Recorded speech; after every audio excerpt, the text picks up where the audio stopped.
नमस्कार, नेशनल खबर का खास हेल्थ प्रोग्राम देख रहे हैं आप और आपके साथ मैं हूं भारती बघेल। कहते हैं बच्चे परिवार की जान होते हैं और उन्हीं बच्चों से जुड़ी आज एक बीमारी पर हम चर्चा करेंगे और इस पर विस्तार से चर्चा करने के लिए हमारे साथ फोर्टिस हॉस्पिटल के senior neuro surgeon doctor Rahul Gupta ji मौजूद हैं। तो सबसे पहले तो सर आपका बहुत बहुत स्वागत है नेशनल खबर पर। नमस्कार, धन्यवाद। जैसा कि हमने पहले कई बार ब्रेन ट्यूमर पर डिस्कशन किया है, लेकिन आमतौर पर देखा जा रहा है कि बच्चों में आजकल ये बीमारी तेजी से फैल रही है। तो क्या इसका कारण है और ये कितनी कॉमन है? बच्चों में जो ब्रेन ट्यूमर है वो कॉमन है और काफ़ी पाया जाता है। जैसे कि एमआरआई और सीटी स्कैन की हर जगह उपलब्धि के कारण हम ब्रेन ट्यूमर को जल्दी स्टेज में डिटेक्ट कर लेते हैं, वैसे ही बच्चों में भी आजकल जल्दी डिटेक्शन हो रहा है, जिससे कि हमें ऐसा लगता है कि उनकी संख्या बढ़ गई है पर उनका डिटेक्शन बढ़ा है।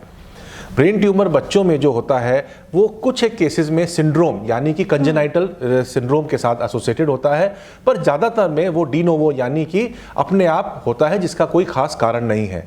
तो बच्चों में भी ब्रेन ट्यूमर काफ़ी कॉमन है और अर्ली डिटेक्शन की वजह से हमें ऐसा लगता है कि उनका नंबर इंक्रीज हो रहा है।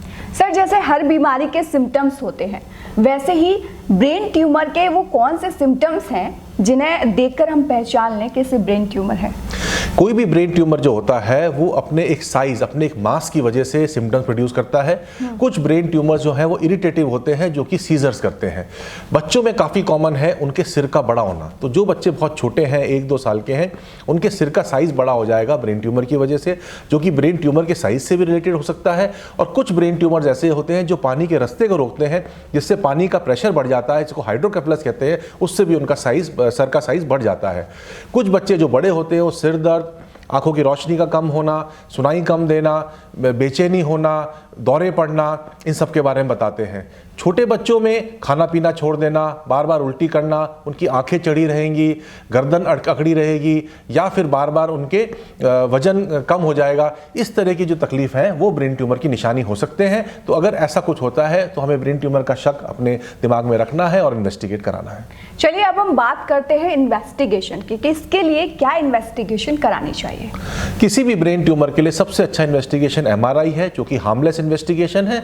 और अगर हम कॉन्ट्रास्ट की जरूरत पड़ती है तो कॉन्ट्रास्ट एमआरआई कराया जाता है।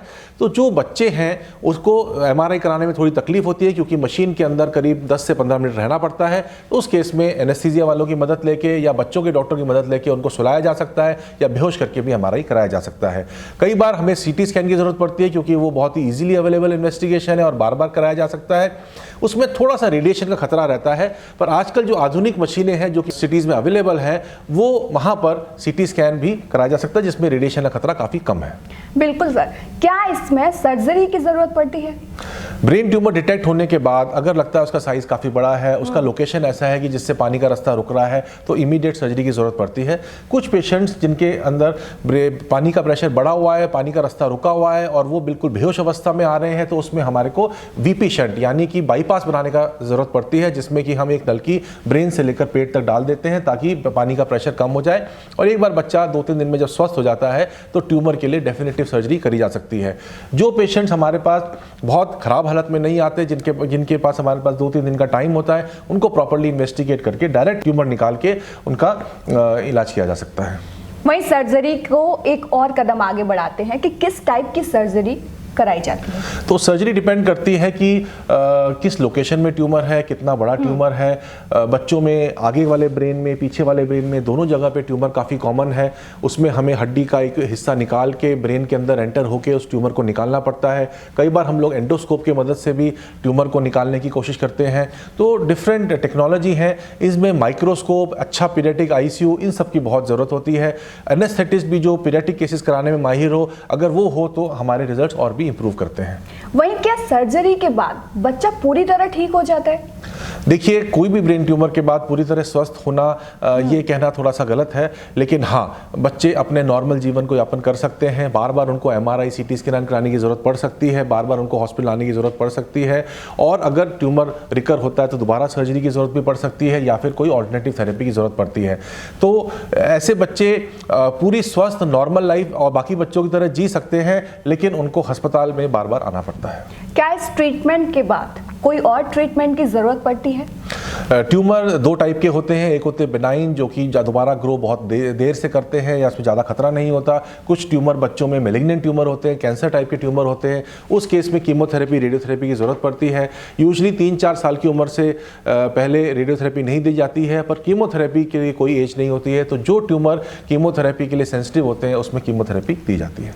वही मेरा आखिरी सवाल कि कोई इंटरेस्टिंग केस बताना चाहेंगे आप? हाँ, मैं इंटरेस्टिंग केस के बारे में बात करूंगा। अभी जैसे कि आप देख रहे हैं कि कोरोना काल चल रहा है पिछले 2 साल से, तो हमारे पास कुछ हफ्ते पहले एक पेशेंट आया जो कि काफ़ी बड़ा ब्रेन ट्यूमर था उसके पास और काफ़ी तकलीफ में था, उल्टी कर रहा था, बेहोश हो रहा था बार बार। हमने उसका कोरोना का टेस्ट कराया और जब हम ओटी में ले जाने की तैयारी कर रहे थे तो पता चला कि वो कोरोना पॉजिटिव है। उस टाइम पे हमारे हॉस्पिटल में कोरोना के मरीजों को रखने की व्यवस्था नहीं थी, फिर भी हमने स्पेशल परमिशन ली, हमारे एडमिनिस्ट्रेशन ने हमारे साथ कोऑपरेट किया, हमने उस बच्चे की लाइफ सेविंग सर्जरी करी। मेरे टीम मेंबर्स ने पूरा प्रिकॉशन लिया और पूरे हिम्मत के साथ उसकी सर्जरी करवाई मेरे साथ और वो बच्चा स्वस्थ होकर 1 हफ्ते बाद डिस्चार्ज हुआ। तो मैं शुक्रगुजार हूँ हमारी एडमिनिस्ट्रेशन का और हमारी टीम का, जिन्होंने कोरोना के खतरे को नहीं कंसिडर किया और बच्चे की जान बचाने के लिए अग्रसर रहे। बिल्कुल सर, बहुत अच्छी बात है ये कि क्योंकि जान से बढ़कर कुछ नहीं होता और जान बचाने से बड़ा धर्म कोई नहीं होता। तो बहुत बहुत शुक्रिया सर नेशनल खबर के साथ जुड़ने के लिए। Thank you. मैं धन्यवाद करता हूँ नेशनल खबर का, जिसने मुझे चांस दिया कि मैं इन इम्पोर्टेंट विषयों पे अपने जनता के साथ उनको बता सकूँ उसके बारे में और उनके साथ वार्तालाप कर सकूँ। आपके कोई भी सवाल हो तो आप मेरे को लिख सकते हैं। बिल्कुल।